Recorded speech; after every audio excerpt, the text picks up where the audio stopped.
श्रीमान श्री मनोज चौधरी जी बउआ के पिताजी उनका तरफ से 101 रुपया के स्नेह सम्मान हटल हृदय से आदरणीय मनोज बाबू को बहुत बहुत धन्यवाद। और चलिए आग्रह करै छी माधव जी से फेर सो एकटा मिथिला वर्णन सुनाबी और तकर बाद जय उपलक्ष्य में आयल छी किछु लाइन गीत सब सुनाब।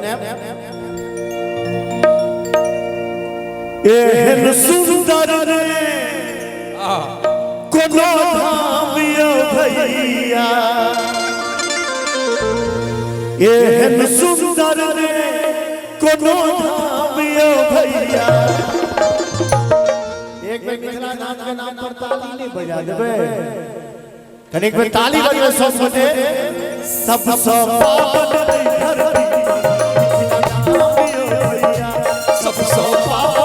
धरती पर मिथिला धाम यो भैया।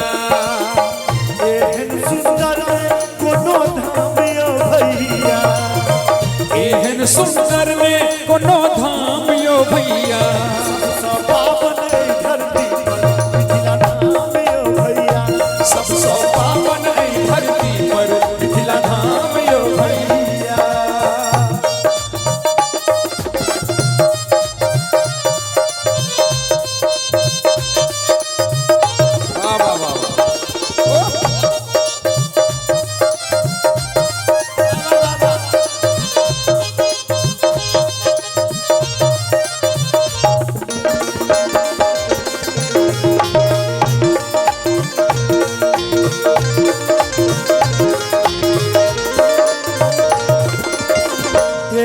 राजा जनक के सीता के अपनायो, विद्यापति के आंगन शंकर बने लाभ बनायो।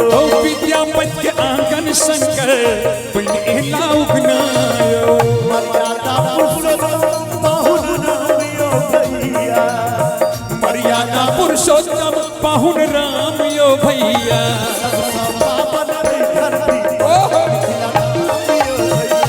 सबसे पावन धरती पर मिथिला धाम यो भैया।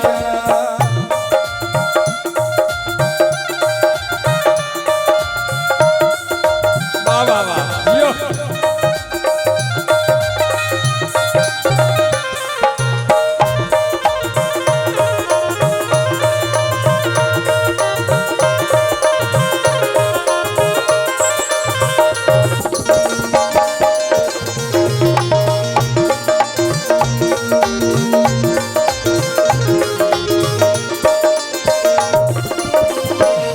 मिथिला में पंडित और मुनि ज्ञानियो, साग खाई दिवस कमोला से अयाची नामियो। साग खाई दिवस कमोला ओ अयाची नामियो। सुगा पढ़ै छल वेद पुराणियो भैया, सुगा पढ़ै छल वेद पुराणियो भैया।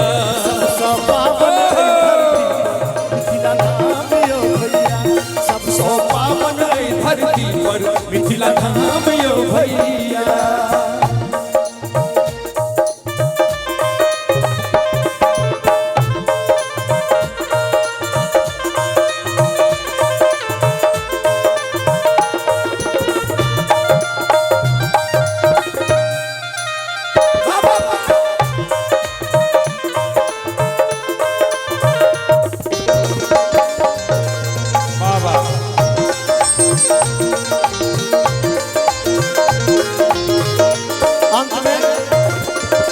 अपन मातृभाषा मैथिली सबकियो बाजुयो, चाहे रहू दिल्ली मुंबई वा पंजाब कमाबुयो। अपन मातृभाषा मैथिली सबकियो बाजुयो, चाहे रहू दिल्ली मुंबई या पंजाब कमाबुयो।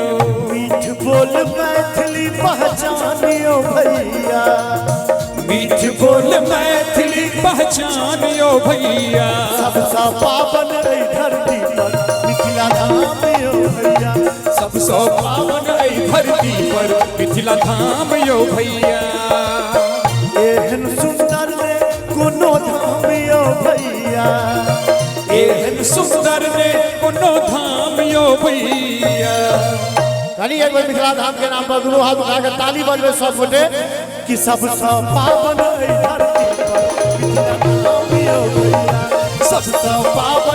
धरती पर मिथिला धाम यो भैया सबसे पावन ऐ धरती पर मिथिला धाम यो भैया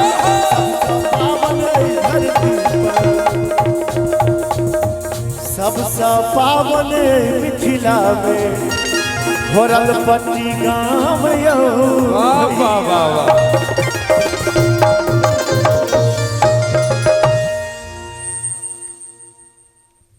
सबसे पावन है मिथिला में अहाँ के गाम यो भैया।